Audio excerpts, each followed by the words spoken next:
Qala al-muallif rahimahullahu ta'ala wa nafa'ana bihi bi'ulumihi fid darain amin.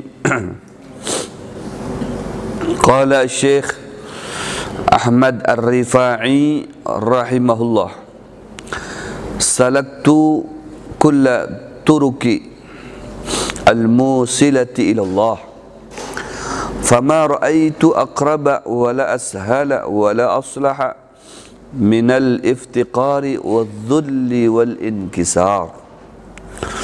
Wa qala fi hikamil ataiyah, la yukhrijuka min al-wasfi illa syuhudul wasfi, yakni bil wasfil awal wa safal abd wa bisani wa safar rabb.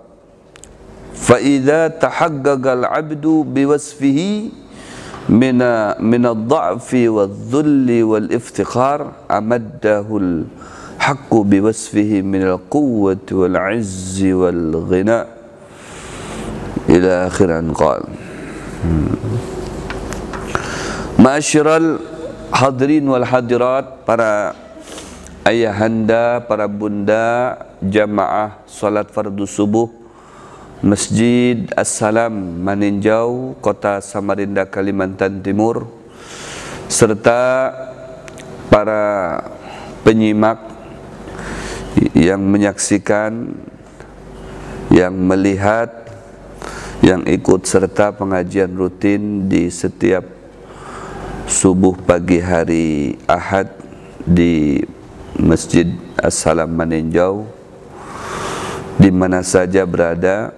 Mudah-mudahan kita semua selalu dalam lindungan Allah Subhanahu wa ta'ala, selalu mendapatkan curahan rahmat serta barakah dari Allah Subhanahu wa ta'ala, serta selalu diberikan kesehatan baik zahir maupun batin, dan selalu diberikan rezeki yang banyak, halalan thayyibah. Terlebih harapan kita semoga Allah Subhanahu wa ta'ala selalu menjadikan kita sebagai hamba yang istiqomah di dalam menjalankan perintah-perintahnya serta menjauhi segala larangannya. Kembali pada pagi hari ini kita mengkaji kitab Manhajus Sawi bi Syarhi Tariqah Al-Ba'lawi, yang pembahasan kita menyambung pembahasan daripada pembahasan pekan sebelumnya yang masih berkisar sifat penghambaan seorang hamba terhadap Sang Pencipta, yaitu Allah Subhanahu wa ta'ala. Kita buliki di mana Rasulullah sallallahu alaihi wasallam dikiau hamba oleh Allah Subhanahu wa ta'ala. Bahkan itu dibuat di dalam firman-Nya Allah di satu peristiwa di mana Rasul sallallahu alaihi wasallam ketika diisrakan dan dimi'rajkan, yang di situ menunjukkan bahwasanya jabatan hamba ini adalah suatu jabatan yang istimewa, yang agung, yang luar biasa, yaitu hamba bagi Allah Subhanahu wa ta'ala, yang dimana Allah firmankan subhanalladzi asra bi'abdih, Maha suci Allah yang telah memperjalankan bi'abdihi, hambanya, hamba. Jadi status hamba ini bukan suatu yang menghinakan bagi setiap manusia, kan tetapi status hamba bagi Allah justru mengangkat derajatnya, agar hamba itu sadar bahwasanya dirinya itu hamba, yang tugas hamba menjalankan tugasnya sebagai penghambaannya terhadap sang tuannya. Apalagi Tuannya ini sang penciptanya. Nah, di sini kita perlu cermati bahwasanya apa sih tugas kita ini di dunia. Kita merenungkan diri, terlebih pada malam hari sebelum kita guring atau kita pas bangkit dari guring, setelah melaksanakan beberapa kali rakaat sunnah, kita renungkan nih, kita ini manusia itu maknanya manusia, sesuatu yang selalu dilupakan, lupa terus. Dengan diri kita seorang, kita ini kadang rancak lupanya, apalagi dengan yang lain. Ya, apalagi dengan Allah, aduh banyak benar lupa kita ini, selalu dilupakan. Ya, dengan sebab kesibukan kita terhadap dunia, terkadang dilupakan kesibukan akhiratnya. Ya, kita disibukkan dengan berbisnis, dilupakan dengan ibadahnya, dilupakan terus.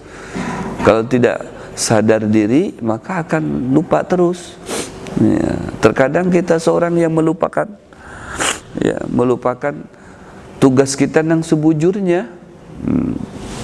Tugas kita yang sebujurnya itu adalah beribadah kepada Allah Subhanahu wa taala, dan ibadah itulah sebuah tangga yang bisa mengantarkan kita sampai dengan hadirat Allah Subhanahu wa taala.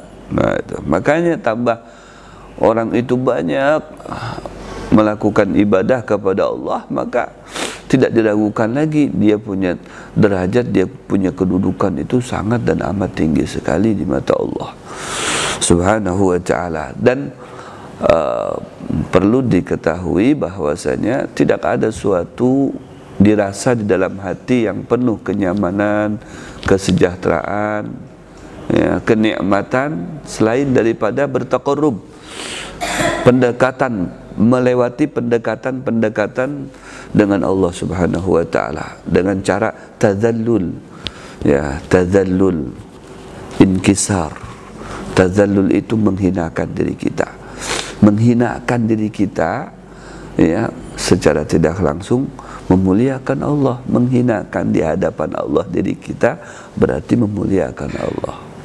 Ya, merasa gelisah terhadap diri kita, ya, maka akan mendapatkan ketenangan dari Allah Subhanahu wa taala. Ana indal munkasirati qulubuhum li ajli, ujar Allah, aku bersamaan orang yang di dalam hatinya pacah gelisah, gundah, tapi karena aku gundah gelisahnya bukan karena suatu sifat dunia seperti karena gawian, karena uang, karena macam-macam aib benda, tapi ini pecahnya hatinya seseorang itu karena aku. Ya Allah, dia begitu merasa dekat, ya, rakat dengan Allah Subhanahu wa taala, merasa dirinya bukan siapa-siapa, banyak kekurangan dan sebagainya, itu merasa pecah seperti itu, ya, itu pada dasarnya ghayatul mahabbah, itu berada di dalam posisi puncak mahabbah kepada Allah Subhanahu wa taala.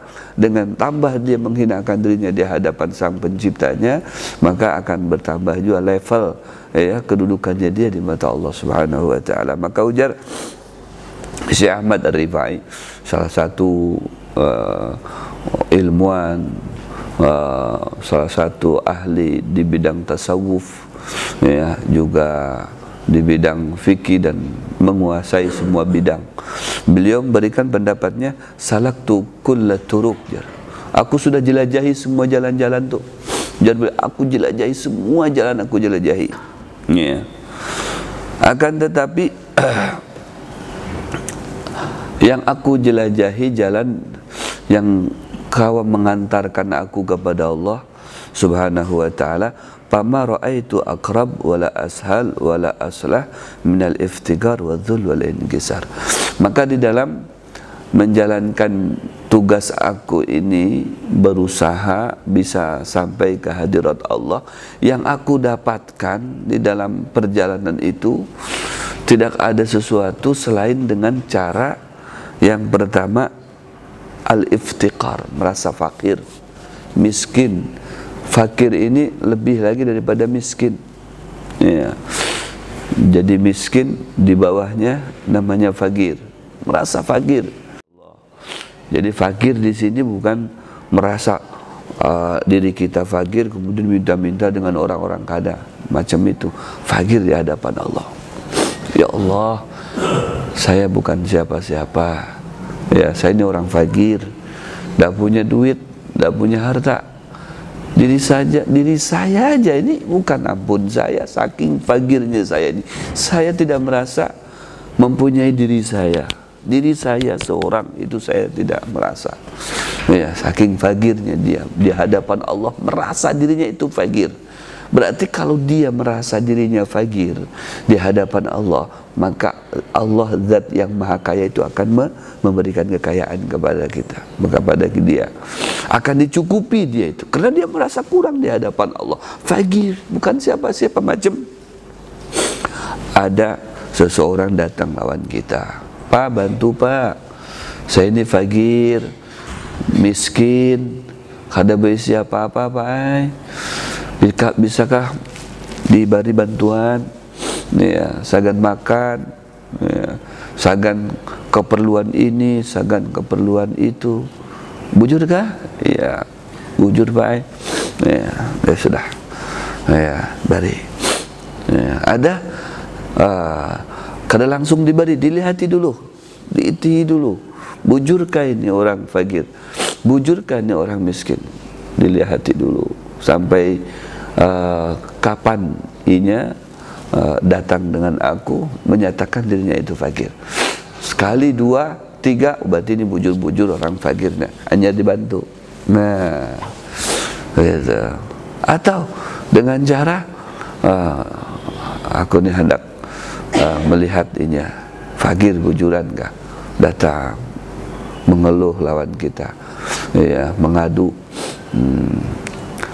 Kita katuju lawan orang tersebut, ya sudah, kada diberi pada saat itu karena aku masih katuju lawan sidin. Mungkin esok inya datang lagi dengan aku akan beri. Ya, pada akhirnya diberi. Ya, pada akhirnya diberi. Kurang keras kah? Oh ya. Pantesan di belakang ada anak bekesahan juga. Ya. Itu tuh Pang, ibu-ibu nih kalau kada sampai suara bekesahannya. Nah itu boy. Jadi kita jangan sesekali merasa fakir diri kita itu di hadapan kekawalan kita, ada boleh. Ya, cerita kefakiran kita, cil kayak apa? Waduh, aku nih susah benar nih di masa pandemi ini. Aduh, ngali benar nih jualan kada payu. Nih abahnya gin jadi dibeli di rumah akan. Tuh kekanakan juga jangan. Ya, kalau dengan sesama kita manusia tutupi. Ya. Kalau dengan Allah kada apa pian merasa fakir tengah malam tuh. Karena kalau kita berpadah fakir dengan kekawalan kita tuh belum tentu kekawalan kita tuh memberi. Bujur. Belum tentu memberi. Nang ada, nah rasakan aja ikam. Nah, rasakan ikam. Atau orang itu berpadah ikam kayak itu kalau merasa susah, aku ini lebih susah lagi daripada ikam. Jadi sama-sama susah, kisahnya sama-sama susah nih. Maksudnya kan kita cerita kisah ini agar orang itu membantu kita, tahu-tahunya sudah panjang berkisah lawannya. Nah, biar ni kada tahu bunda aja atau acil kah, atau ding sanak. Aku ini lebih susah lagi daripada ikam. Oh my, sudah. Sudah 1 jam aku nih berkisah masalah kesusahan, ternyata ini lebih susah lagi daripada aku. Bisa juga orang itu berpada susah bujuran atau pura-pura susah juga. Ya, kadang mau bantu tuh, nah pura-pura susah. Ya, pura-pura susah. Apalagi pertama kita kisah susah dengan orang nih, dengan ding sanaka atau siapa. Kita berkisah susah memang susah kita berkisah. Ya, dengan kekawalan kita, ya, dibantunya kita, nih ya sudahlah, aku ada bang sedikit, artinya kelebihan harta aku beri ikam, aku bantu ikam, nah bisa jadi tuh, atau ding sanaklah aku bantulah, karena 1, 2, 3 pas berdapat pulang, berkisah pulang dengan kisah nang sama, ayah kalah, waduh tambah harilah tambah susah nih keadaan ini kayak apa? Wah ini pasti nih kayak susah lagi nih. Anu ding sana, akunya ada gawean jar. Ada kesibukan, mohon maaf lah. Nah takut kena berlarut pulang kisahnya itu langsung ditatakinya bahasanya. Itu aku hendak begawe, ada kesibukan dan sebagainya. Tadi seperti itu tuh. Itu karakter, ya karakteristik manusia seperti itu terkadang ada. Ya sekali kita nih kalau membantu orang 2-3 kali, apalagi kalau sampai didatangi ke wadah kita, bisa akhirnya buka kita. Siapa aja pas dilihat, nah Sidin pulang, dilihat, nah Sidin pulang. Nah, buka lagi ketiga kali, nah Sidin pulang, pasti minta baras ini. Nah itu, sekalipun ada tujuan yang lain, pasti kita sudah suzon terlebih dahulu. Nah pasti ini minta duit, pasti minta baras, pasti minta makanan, pasti minta tolong, minta ini dan sebagainya. Itulah manusia. Maka jangan diadukan keluh kesah kita itu kepada sesama kita. Jaga image kita. Ya, ketika kita kawan menutupi, maka Allah akan mencukupi. Ya, Allah akan buka rezekinya, asalkan kita ini mengadunya kepada Allah. Adukan kepada Allah tuh. Jangankan perihal uang, perihal jodoh, perihal gawian. Karena ada uyah di rumah kita itu, kita adukan kepada Allah. Ya Allah, ya ini di rumah nih jangankan nasi, ya baras uyah gin gak ada. Nah, uyah nak ada beisi aku ini kayak apa nih Allah. Nah, kada usah bubuhannya tuh bekesah bini 2-3 ikong. Nih, saikong aku kada beisi Allah. Nah, itu mengadu kepada Allah. Ya, kepada Allah aja minta tuh tengah malam biar.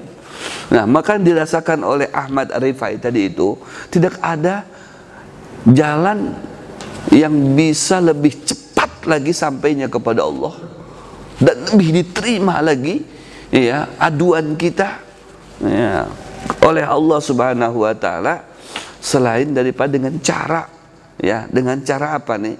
Dengan cara al-iftikar. Merasa diri kita fagir di hadapan Allah Subhanahu wa taala. Ya Allah, saya ini bujur-bujur fagir di hadapanmu ini, ya Allah, fagir saya ini. Ya, miskin, di bawah miskin lagi fagir saya. Maka secara tidak langsung, ironisnya kalau kita bepada fagir ya, terhadap diri kita, maka bepada kaya terhadap Allah Subhanahu wa taala. Ya, karena biasa orang fakir mendatangi orang kaya. Ini nang bujur-bujur zat yang maha kaya yang kita datangi. Ini pian nih, zat yang maha kaya. Makanya aku ilangi, aku datangi, aku singgahi, aku katuk pintu pian ya Allah. Minta nah aku ini nang fakir ini kepadamu ya Allah kecukupan. Harta cukup dalam materi, cukup dalam segala hal. Nah itu. Karena pian yang kau mencukupi, selain pian ada kawa ya Allah. Selain pian gak ada kawa. Pokoknya terserah pian aja caranya nang kayak apa. Caranya nang kayak apa terserah pian. Caranya itu mungkin pian mengetuk pintu hati tetangga ulun, kekawalan ulun, ya, ataupun siapa saja terketuk hatinya datang dengan ulun. Itu rezeki juga dari Allah. Pelantara kita berdoa, merasa diri kita fakir di hadapan Allah Subhanahu wa taala. Ini jalan yang bisa sampai kepada Allah. Artinya Allah ini katuju dengan hamba yang tipe-tipenya seperti itu. Katuju Allah, bahjar Allah ni, katuju lawan nikam ni. Stumat-stumat datang, stumat-stumat datang. Allah katuju. Tambah rancak kita datang kepada Allah, Allah tambah katuju lawan kita. Lain dengan manusia. Ujarnya, kalau manusia itu tambah rancak kita mendatanginya, mengilanginya, tambahinya bosan lawan kita. Tuh, tambah rancak kita minta, tambah kada katuju lawan kita. Itu watak manusia. Tapi berbeda dengan Allah. Allah itu tambah rancak kita nih datang kepada Allah, setumat-setumat datang manja tenang. Katuju Allah itu. Makanya kata Rasulullah, innallaha yuhibbu du'al mulihin. Allah itu katuju dengan orang yang berdoa cara merengek doanya. Ya Allah. Nah, kan kadang kita nih kawan melihat atau mendengar doa seseorang itu seperti itu. Iya, kayak doa-doa biasanya Agib kalau berdoa kan dan penuh kelembutan. Arifin Ilham almarhum. Iya, banyak kayak orang-orang yang berdoa itu. Ya Allah, ya Allah. Nah, dengan cara-cara seperti itu mulih. Ya Allah, aku ini ya kadapang bepadah ahli surga, ya. Karena banyak kesalahan. Ini contoh aja, banyak dosa. Ya, kada pantas aku ini bepada kalau aku ini ahli surga. Ya. Akan tetapi ya Allah, aku juga kada kawa menahan panasnya api neraka. Nah, ini Allah katanya kayak gini, kada kawa aku menahan panasnya api neraka. Kenapa di neraka itu panas benar. Kada sanggup aku menahan api neraka. Panasnya tuh nang kayak apa itu ya Allah, kada sanggup ya Allah. Tapi aku juga kada bepada ahli surga. Intinya itu ya hendak masuk ke surga tuh Bang, intinya begitu. Ya, cuman hendak ya Allah, aku nih kalau melihat dari ibadahku kayaknya cocok Bang aku nih di surga, ada juga kayak itu. Ya Allah, aku nih bukan ahli surga tapi kada sanggup menahan panasnya api neraka. Intinya ya pian, terserah pian ini sudah masukkan aja. Intinya kan dengan rahmat pian aku nih ke dalam surga pian. Nah itu ya, Allah tuh katuju dengan begitu. Doa-doa yang seperti ya Allah, ya Allah, ya Allah, ya Allah, aku ini ya Allah, aku ini ya Allah. Banyak ini iftikar namanya. Ya. Nah itu katuju Allah. Ya, maka Allah memandang orang tadi itu, wah ini bujur-bujur fagir ini, ya merasa inya fagir, kadang merasa kaya. Maka aku zat yang maha kaya ini yang pantas untuk memberikan kecukupan kepada orang tersebut. Itu yang pertama, ya, yang bisa menyampaikan diri seseorang secara level derajat, ya level kedekatan dengan Allah Subhanahu wa Ta'ala dengan cara seperti ini. Iftikar yang pertama. Kemudian yang kedua, ya dengan cara adzul, menghinakan diri, menghinakan. Ya Allah, aku ini hambamu yang hina ya Allah, hina bujur-bujur aku nih.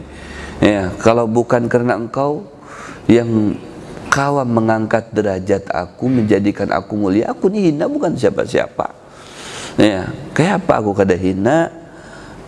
Pas aku diciptakan terbuat daripada banyu yang hina. Banyu yang hina di antara materinya kan banyu jadi dari banyu. Banyunya itu banyu apa? Banyu sperma, banyu yang hina. Ya, mimma indafik yakhruj min baini sulbi wat taraib. Tuh, di antara materinya manusia itu banyu. Banyunya banyu apa? Banyu sperma. Sperma lakian binian, ya dalam tanda kutip suami istri, ya. Nah itu di situ selama 40 hari dari sekian banyu tadi itu ada satu tetes masuk ke rahim, ya, kemudian tercampur dengan banyu bininya, kemudian sampai 40 hari berikutnya itu si banyu menjadi darah, setelah menjadi darah menjadi gumpalan daging sampai 3 kali 40 hari. Ya, mulai dari situ, ya, berikutnya baru di usia 4 bulan ditentukanlah di situ jodohnya, rezekinya dan sebagainya. Nah, itu cara pembuatan manusia dalam kitab, dalam hadis yang sahih, ya, disampaikan seperti itu. Nah, hina. Kemudian di saat aku lahir itu pun aku ini hina, kada berisi apa-apa, telanjang bulat aku ini, bawa kotoran paha. Nah, kotoran semuanya dengan kotoran kecuali Rasulullah SAW. Ya, Rasulullah lahir tidak ada kotoran. Kita ini bawa kotoran mah dalam tubuh saya ini, sebatangan kotoran. Nah, ya Allah, dibersihkan, dimandiakan kan gitu sama kuitanku. Aku ini hina bukan siapa-siapa. Ya, kemudian yang aku bawa kemana-mana juga perkara yang hina. Apa itu? Nih, kita bawa apa? Isi parut itu apa? Tahi. Ya, ada harganya? Tidak ada. Itu kemana-mana kita, ke masjid kita bawa tahi. Status kita nih, maaf, tidak lepas daripada tahi. Ya, karena isinya kita ini tahi semuanya. Ya, makanya kita bekesah kuku, ada tahi kuku, ada tahinya. Ya, kuku kaki, kuku tangan, ada tahi kuku. Ya, hidung ada tahinya juga, upil, kotoran. Mata ada tahinya juga, mata, kotoran mata. Ya, apalagi muntung harus dikesahkan, kotoran semuanya. Sampai pusat di sini nih ada kotorannya nih. Ya, semuanya kotoran. Apa yang kita sombongkan? Nah, kita merasa merendahkan diri kita, menghinakan diri kita di hadapan Allah, bukan di hadapan manusia. Di hadapan manusia kada boleh kita. Ya, apalagi kita menghinakan diri kita dengan orang yang sugih agar kita mendapatkan hartanya dari orang sugih tadi, itu kada boleh. Menghinakan, merendahkan, tapi supaya untuk mendapatkan fulus, mendapatkan sebagian daripada hartanya, sampai membungkuk kalau dia jalan, itu kada boleh macam itu. Kata Rasulullah, ya, di dalam kitab Bidayatul Hidayah disebutkan di situ, man tawadhu'a li ghaniyin salihin faqad dhahaba thulutsa dinihi. Siapa yang orang itu merendahkan dirinya, ya, li ghaniyin salih, terhadap orang nang sugih yang soleh. Ini orang ini sugih, si fulan, oh ya, profilnya ini orangnya kaya, kemudian pemberi, ya, penolong, ya, ahli ibadah dan sebagainya, soleh, sugih, soleh dia, masya Allah, kan banyak disukai orang. Nah, ketika kita berdapat dengan, kita rendahkan diri kita supaya diberi amplop, ya, supaya diberi duit. Nah, kalau kita merendah depan inya, siapa ikam? Dari mana ikam? Sini ikam, sini ikam. Wah, sekali diberi 100, 200, 500 sampai 1 juta. Wah, 7 orang. Ya, sampai orang tuh membongkok-bongkok di hadapan inya, tapi liginahu, dia merendahkan dirinya kepada orang tadi itu, liginahu, karena kekayaannya. Ya, karena kesugihannya. Ini tuh orang sugih, orangnya penolong, orangnya dermawan. Ya, kemudian kita merendah diri kita di hadapannya karena untuk mendapatkan materi dari inya, maka kata Rasulullah, faqad zahaba thulutsa dinihi, sepertiga agama kita hilang. Sepertiga daripada agama kita hilang. Jangan. Kalau di hadapan Allah kada apa-apa kita merasa diri kita itu hina, tidak merasa diri kita mulia. Soalnya kalau merasa diri kita mulia di hadapan Allah, akhirnya sombong. Nah, setan pulang yang menunggangi kita. Tapi kalau kita merasa hina di hadapan Allah, berarti kita mulia. Karena yang maha mulia itu adalah Allah. Allah lah yang memberikan titel kita, ya, statusnya naik menjadi hamba yang mulia. Kenapa? Kita telah membuktikan kalau kita ini memang hamba Allah yang hina, Allah yang mulia, kan begitu. Karena kebalikan daripada hina itu mulia. Siapa yang mulia itu hanya Allah. Kemuliaan hanya milik Allah, keagungan hanya milik Allah. Ya, kita ini sebaliknya. Tidak boleh kita merasa diri kita mulia di hadapan Allah, karena sekalipun kita mulia, terhormat di hadapan manusia, siapa yang memberikan kemuliaan itu kalau bukan Allah Subhanahu wa taala? Allah juga yang memberikan kemuliaan itu. Maka merasa hina di hadapan Allah itu suatu hal yang wajar. Seperti prajurit diangkat menjadi panglima, diangkat menjadi jenderal, diangkat menjadi menteri, dia prajurit biasa hina karena dia rendah diri dengan sang tuannya. Sama tuannya diangkat dia menjadi panglima atau menjadi menteri, ya, atau menjadi jenderal. Itu hak, ya, prioritas raja memberikan titel kepada orang tersebut. Dan dia mendapatkan kemuliaan itu, titelnya seperti raja atau titelnya seperti panglima ataupun jenderal. Siapa yang memberikan titelnya? Rajanya. Ya, rajanya. Nah, kita sama. Ya, yang kada boleh itu dia merasa dirinya hebat di hadapan kawalannya, tidak boleh. Ya, merasa hina di hadapan sang rajanya boleh, karena dia yang raja tadi itu yang memberikan dia kemuliaan, jabatan dan sebagainya. Nah, kita di hadapan Allah begitu. Boleh kita merasa diri kita hina di hadapan Allah. Tidak boleh merasa diri kita, oh, saya hebat, saya ini profesor, doktor, saya ini ahli di bidang ini, saya ini ahli ya Allah. Di hadapan Allah berkisah kayak itu, hilang ilmu kita, sombong.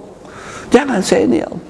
Sekalipun alhamdulillah saya ini mendapatkan, ya, pengetahuan ini saya kawan memanfaatkan akal pikiran yang kau berikan ya Allah, sehingga saya sekarang hafal ini, paham ini, itu dan sebagainya. Itu semuanya bukan dasar daripada kemampuanku, tapi kemampuan yang diberikan oleh pian ya Allah. Kan oleh pian ya Allah.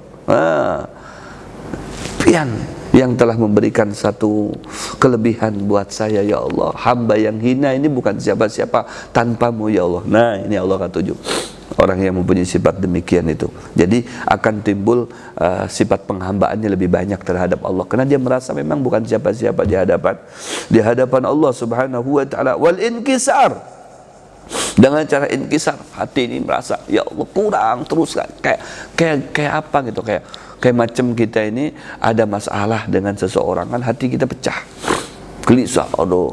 Begitu juga di hadapan Allah, ya Allah saya ini, kita merasa ibadah kita serba kurang, ya pelayanan kita ini terhadap Allah ini kalau ada apa-apanya banyak kurang, ya Allah. Supan ini bahasa kitanya, supan aku ini dengan pian, ya Allah. Kalaunya sekalipun aku ini sembahyang, aku dapatkan dalam sembahyang itu banyak kesalahannya, ya Allah. Nah, ya, aku ini bisa bersosial, alhamdulillah, tapi aku merasa dalam sosialku ini banyak juga kekurangannya, banyak juga kesalahannya, ya Allah, ya Allah. Kami ini supan di hadapan pian, ya Allah, karena tidak bisa menghambakan diri kami itu dengan betul-betul sempurna, ya Allah. Nah, ya, jadi ketika kita merasa diri kita ini tidak sempurna, banyak kekurangannya dan sebagainya di hadapan Allah, ya, jangankan perihal yang menjadi aktivitas sehari-hari, dalam ketika kita beribadah kita merasa ini banyak kekurangannya, tapi itu kita utarakan, kita tuangkan kepada Allah Subhanahu wa ta'ala. Ya, disitulah Allah senang. Ana indal munkasirati qulubuhum li ajli, dalam hadis, ya, hadis qudsi. Aku Allah indal munkasirati, bersama dengan orang yang hatinya, ya, li ajli, pecah, ya, tapi pecahnya tadi itu merasa ada masalah karena aku, karena Allah Subhanahu wa ta'ala. Nah, jadi semuanya intinya itu adalah dibawa permasalahan ini kepada Allah dengan cara penghambaan diri kita terhadap Allah, baru di situ dapat solusi. Bukan cara tambah jauh dari Allah, cara banyak melaksanakan penghambaan diri kita sebagai hamba itu kepada buktiakan kita ini hamba yang pandai juga menghambakan diri hamba kita ini kepada Sang Pencipta Allah Subhanahu wa ta'ala. Maka di situ ada titik kemuliaan, titik kebahagiaan. Ya, kalau sudah ujar Al-Imam Ar-Rifai, bisa sampai aku dengan Allah, berarti semuanya itu terbuka. Sudah sampai ke hadirat Allah itu semuanya terbuka. Dia perlu materi terbuka. Dia perlu ini ABC, semuanya terbuka karena sudah sampai. Macam kita sudah sampai ke satu tujuan, puncak tujuan kita hendak berdapat dengan gubernur seumpama. Nah, ketika kita berdapat dengan gubernur, kemudian kita kisahkan, ya, permasalahan kita ditanggapi sama gubernur tadi itu, kemudian diberikan solusi, bahkan disupport dan sebagainya, selesailah semuanya permasalahannya. Kenapa? Kita sudah sampai dengan tujuan puncak kita, yaitu berdapat dengan gubernur, gitu. Sehingga dibukanya, oh kayak ini kami aku support, karena aku bantu, aku ini. Nah, karena kita kisahkan semuanya permasalahannya, semuanya ditutupi.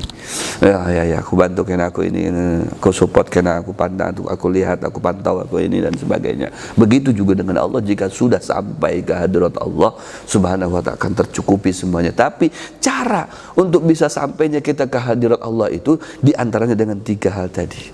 Dengan merasa diri kita fakir, merasa diri kita lemah, ya, hina, merasa diri kita ini pecah hati karena Allah Subhanahu wa ta'ala. Ya, merasa pecah di sini, banyak kekurangan, banyak masalah, banyak ini pada diri saya.